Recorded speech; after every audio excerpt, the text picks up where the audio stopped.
So ayan mga kadrama-rama, alam ko pong inaabangan nyo po no, yung next na mangyayari po dito sa Abot Kamay na Pangarap, dahil alam naman po talaga natin na sobrang nakaka-tense na nga po no, at saka nakaka-excite na nga din po yung pinapakita ni Director every episode dito sa Abot Kamay na Pangarap. At alam naman po talaga natin na nagkakaroon nga po ngayon itong si Giselle ng live stream nga po dito kay Moira nga po no, at saka nakikita na din talaga nila Chantal, nila Zoe, yung nangyayari nga po talaga dito kay Morgana, na hanggang ngayon talaga hindi pa rin talaga nila alam kung sino yung nasa likod ng pagkawala po talaga ni Morgana, kung sino po ba yung nag-hostage po talaga sa kanya.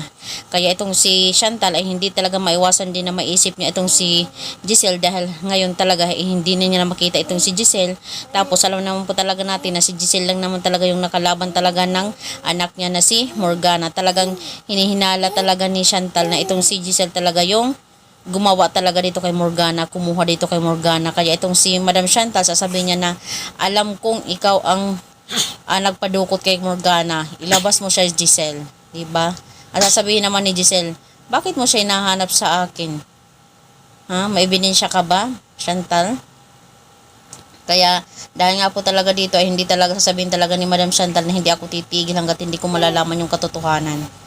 Dahil alam naman po talaga natin ngayon mga kadrama na yung una talagang nakakalam itong si Annalyn, dahil naalala nga po niya noong time na yun na may kausap nga po itong si Giselle na si Froilan, na talagang sabi niya ay maghihiganti daw po siya dito kay Moira. Kaya talagang napuntahan nga po talaga nila Annalyn at saka ni tatay niya, at nakita nga po talaga nila na ito nga po talaga si Giselle yung mastermind po ng pagkawala ni Morgana. At saka nagsinungaling pa talaga itong si Giselle kina RJ saka kina Annalyn. Talagang masusupalpal na naman itong si Giselle ni RJ, diba? Dahil nga po sa ginawa niya. So mga kadrama,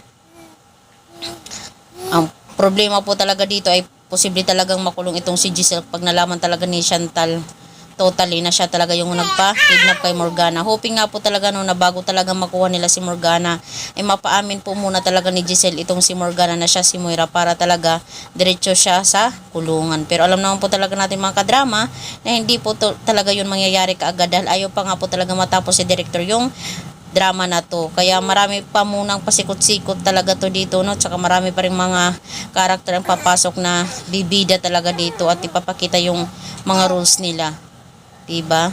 So mga kadrama, abangan na lang po natin yung mga pangyayari, dahil alam naman po talaga natin ngayon na alam na ni Annalyn at saka ni RJ na ito talagang si Giselle yung mastermind ng paggawala ni Morgana. So ngayon talagang hihingi ng pakiusap itong si Giselle na wag muna talagang sabihin na siya talaga yung nasa likod nito, kasi pag nalaman talaga nila Chantal yan ay sigurado nang ipapakulong nila itong si Giselle.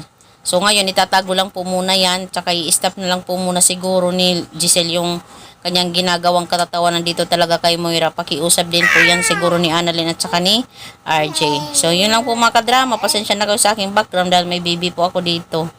Medyo maingay din. So yun lang po, maraming salamat lagi sa panonood. Huwag nyo pong kalimutan na i-like, i-share, tsaka i-subscribe yung aking channel para sa susunod na videos ma-update ko po kayo mga kadrama, mga kadramatic, mga kabot kamay. Bye bye!